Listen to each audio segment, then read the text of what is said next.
Matahari terbit dengan begitu terang. Semua orang telah hadir di pendopo kerajaan Majapahit, di mana hari itu adalah hari pengumuman siapa yang akan menjabat sebagai Patih Hamangkubumi. Dalam hati, Halayudha berkata, jelas, keputusan yang sudah ditetapkan Wijaya tidak bisa kuterima. Ambisiku untuk duduk di singgasana yang diimpi-impikan sejak dahulu kala semakin meletup-letup. Lihatlah Wijaya, kelak engkau akan menerima akibat atas sabdamu. Dalam hati, aku terus merutuki Raja Keturunan Ken Arok itu, menyumpahi supaya dalam menjalankan roda pemerintah banyak hambatan. Dalam hati, Ramapati pun terus bergumam, bagaimana mungkin seorang masih kerabat raja tidak diberikan jabatan? Aku memang tidak menampakkan diri saat Singasari digempur habis-habisan oleh pasukan Jaya Katuang. Namun jangan lupa, aku ikut dalam penyerbuan merebut kembali Singasari dari penugasan Kediri. Bahkan aku sempat ikut dengannya mengejar Arda Raja. Mengapa Wijaya begitu menutup mata terhadap jasaku? Meski aku tidak sehebat mereka-mereka yang telah memperoleh jabatan dari Wijaya, aku juga patut mendapatkan hadiah berupa jabatan dari raja. Lihatlah kelak Wijaya, permainanku akan segera dimulai. Selama ini kau begitu cerdik dalam strategi perang, sehingga Kertanegara mengangkatmu sebagai senopati perang Singasari. Selama ini kau begitu punya wibawa. Selama ini kau begitu disegani. Selama ini kau begitu kuat menghadapi musuh-musuhmu. Dan selama ini kau terkenal begitu bijaksana. Semua itu tidak akan ada gunanya Wijaya di hadapan siasat yang akan kumainkan. Tunggu saja. Bayangkan, kedudukan sebagai Patih Hamangkubumi terus menghantui hari-hariku. Aku tidak sepenuhnya pantas disalahkan. Apabila hal demi hal buruk terjadi nanti, keputusan itu benar-benar melukai hidupku begitu dalam. Perih kurasakan hingga kini tetap sisanya aku seperti merawatnya untuk tetap bertahan luka itu.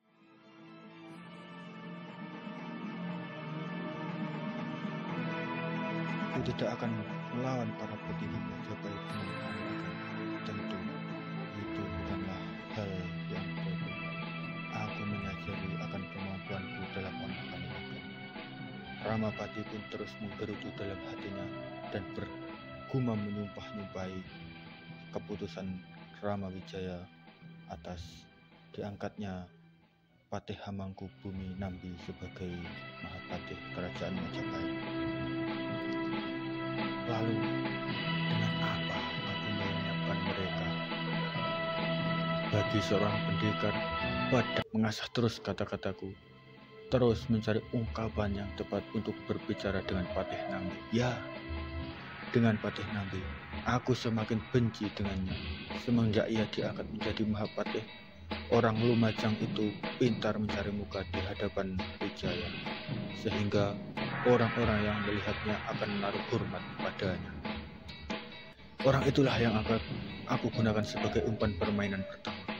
Aku akan katakan padanya kalau ada yang tidak senang dengan pengangkatannya sebagai Patih Hamangkubumi. Akhirnya aku menemukan ide untuk menyingkirkan Patih Hamangkubumi Nambi. Siapa lagi kalau bukan Ronggolawe adalah contoh nyata orang yang gerusak-gerusuk. Berbanding terbalik dengan Nambi, rupanya Wijaya lebih membutuhkan orang yang bisa berpikir daripada punya kekuatan otot dalam menjalankan roda pemerintahan. Apa bisanya Ronggolawe? Dia hanya pintar bertarung tapi bodoh dalam berpikir. Soal perjuangan, Ronggolawe jauh lebih unggul memang. Ia orang pertama yang di antara pengikut setia Wijaya yang paling bersemangat apabila dihadapkan dengan urusan perang. Ya, aku tidak bisa memungkiri itu. Dalam perebutan Singosari, Rong berhasil memburu Segoro Winotan, Panglima Kediri yang memimpin penjagaan di timur Daha. Entah sudah berapa orang yang mati oleh keris megalamatnya. Dalam hati, Ramapati pun terus menggumam dan menyusun strategi agar dapat menjatuhkan Patih Hamangkubumi Nambi. Disitulah permainanku. Rancanganku sudah matang. Akan kuobrak-abrik negeri Majapahit yang agung ini. Negeri yang baru seumur jagung ini akan dihempas oleh badai pemberontakan. Dan aku tidak akan berlama-lama dalam menjalankan rencanaku. Siang ini, tahun 1217 Saka, aku berkuda ke kediaman Nambi. Aku sebenarnya tidak sudi mengaturkan sembah padanya. Demi kepentingan jangka panjangku dan rencanaku, aku melakukan itu. Nambi menyambutku dengan penuh keramahan. Ia mempersilahkanku duduk di pendopo kediamannya. Pendopo yang tampak begitu mewah, setiap tiangnya dipenuhi ukiran-ukiran khas. Ukiran itu hanya dimiliki oleh para petinggi Majapahit. Bayanganku pun melanglang jauh ke masa depan. Membayangkan betapa manis kupetik. Aku diangkat sebagai Patih Hamangkubumi. Aku kembali menyumpahi Wijaya. Dasar raja yang kurang bijaksana. Kau akan menerima balasan atas sabdamu itu. Kedatanganku mengundang rasa penasaran Nambi. Lalu Nambi pun, maksud dan tujuanmu datang ke kediamanku, Paman? Ramapati pun menjawab, aku terangkan apa yang ada di pikiranku, Adi Nambi. Jadi begitu, Gusti, kata. Menurut hamba, ini tidak bisa dibiarkan. Setiap orang yang menentang Gusti Prabu patut dipertanyakan kesetiaannya. Nambi pun diam sejenak. Terlihat berpikir. Sorot matanya mewakili isi hatinya. Ada keraguan atas apa yang kukatakan. Aku bisa memahami, tapi aku tidak berhenti berucap kata. Kutegaskan semua yang telah kulontarkan dari mutu dengan peristiwa Ronggolawe yang langsung meninggalkan Paseban Agung tanpa berpamitan kepada Wijaya. Itu adalah bukti kekecewaan Ronggolawe terhadap keputusan Wijaya pada saat itu. Nambi pun terdiam mendengar tutur kata dari Ramapati. Aku pun bergumam dalam hati. Ramapati pun bergumam dalam hatinya. Nambi mulai masuk dalam permainan. Ia akan melaporkan ini kepada Wijaya.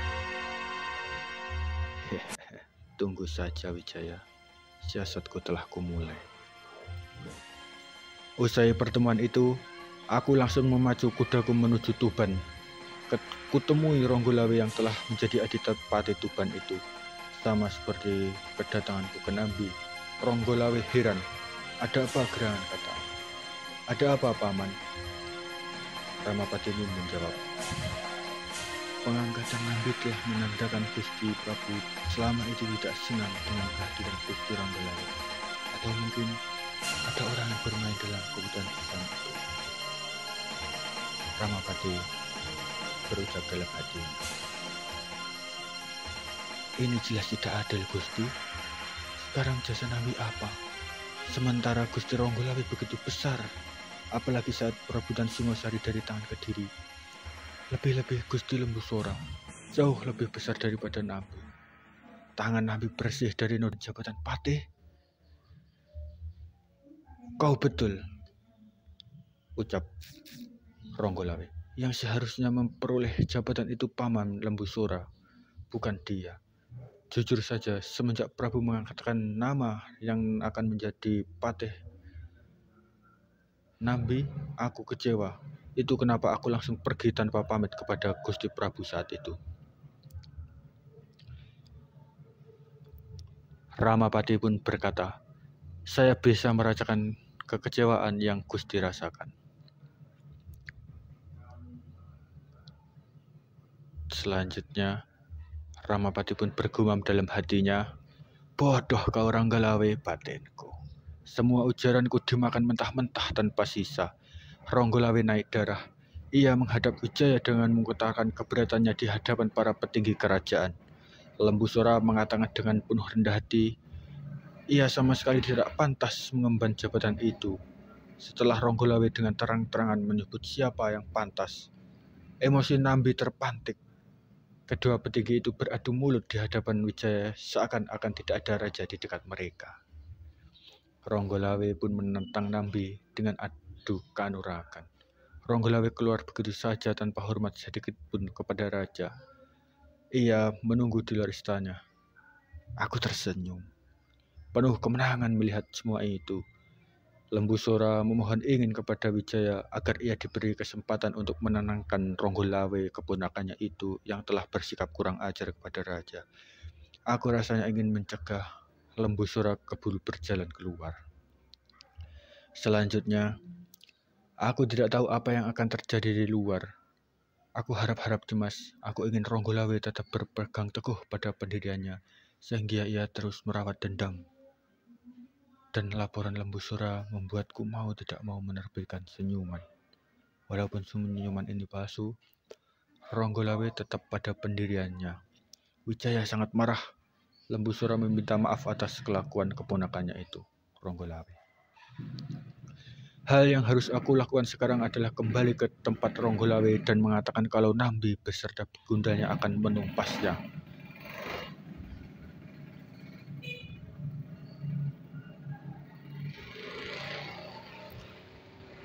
Hal yang kulakukan sekarang adalah kembali ke tempat Ronggolawe.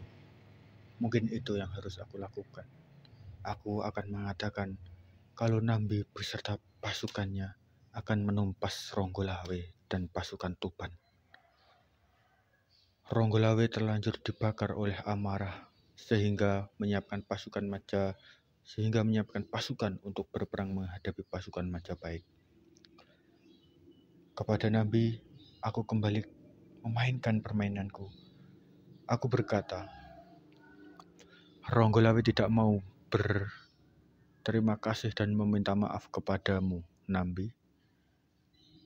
Ronggolawe tidak mau meminta maaf dan ia akan melakukan pemberontakan. Perang tidak dapat dihindarkan, ucap Ramapati dalam hati. Aku tersenyum dalam kejauhan, menyaksikan pasukan Majapahit dan Tuban saling serang menyerang. Ronggolawe dan Kebon Abrang saling tikam di sungai tambak beras. Hahaha.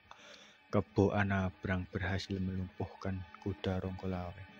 Satria gagah berani itu terpleset, keris Megalama terhempas dari tangan. Tanpa ampun, Kebo Anabrang pun menenggelamkan Ronggolawe dalam air dan menindihnya dengan batu, lalu menusukkan kerisnya dengan membabi buta. Tewaslah Ronggolawe dengan begitu mengenaskan. Satu nama telah berhasil kusingkirkan. Rupanya Dewata telah melancarkan jalanku menuju singgasana Patih Hamangkubumi, ucap Ramapati. Lembu Sora terlibat dalam pembunuhan itu. Ia telah meniadakan nyawa Keno. Dia hadapan Wijaya, ia tidak tega melihat Ronggolawe dibantai oleh Kebo Anabrang, karena Ronggolawe adalah keponakan Lembu Sora, dan ia tidak tega mata dan menusukkan keris Megalama Ronggolawe tepat di jantung Kebo Anabrang. Lembu Sora mengaku salah dan bersiap dihukum mati sesuai aturan berlaku. Namun Wijaya bimbang dan kebimbangan itulah yang semakin membuatku jengkel padanya, ucap Ramapati, karena mengingatkan kepada keputusan yang tidak memberikanku jabatan apapun. Ia tidak bisa menutup mata atas jasa besar Lembu Sora. Memang, jasa Lembu Sora sangatlah besar bagi kerajaan ini, ucap Ramapati. Ia juga sempat meminta padaku, hamba bisa memahami kegelisahan Gusti. Ramapati tiba di hadapan Gusti Ramawijaya. Hamba bisa memahami kegelisahan Gusti Prabu. Jasa Gusti Lembu Sora kepada Gusti Prabu terlampau besar, karena beliau Patih Kediri berhasil dibunuh pada saat kita berperang dibantu oleh tentara Tartar. Saya tidak tahu hukuman apa yang pantas baginya, Prabu. Tapi jika Gusti menghukumnya mati, rasa-rasanya kurang bijak, kata-kata Ramapati di dalam hati. Berhari-hari aku menunggu hukuman apa yang akan dijatuhkan kepada Lembu Sora. Tentu yang paling meringankan jalanku adalah hukuman mati. Aku lebih berharap itu. Omonganku di depan Wijaya hanya sebagai teman saja. Aku tidak perlu bermain lagi, sayang. Wijaya hanya memberinya hukuman pengasingan ke Lembang, sehingga mau tidak mau aku harus kepada Gembulu, harus datang kepada Lembu Sora untuk melancarkan hasutan. Aku pun berucap kepada Lembu Sora, "Ini penghinaan, Gusti. Mohon maaf, kesannya Gusti Lembu Sora adalah seorang ksatria yang pengecut. Gusti terkesan takut mati. Bukankah itu sifat seorang ksatria? Seorang ksatria tidak takut pada kematian, Gusti Lembu Sora. Besok aku akan datang untuk memohon supaya aku dihukum mati, Paman. Karena memang itulah hukuman yang pantas karena telah melayangkan nyawa Kepurna Brang di Sungai Tambak Beras." Ramapati pun berkata, "Laporanku kepada Nambi kuselewengkan. Lembu Sora akan mengobrak-abrik halaman istana esok hari." Alhasil, secepat kilat Nambi langsung mempersiapkan pasukan untuk siap menjaga di halaman istana menyambut kedatangan Lembu Sora. Rencanaku jadi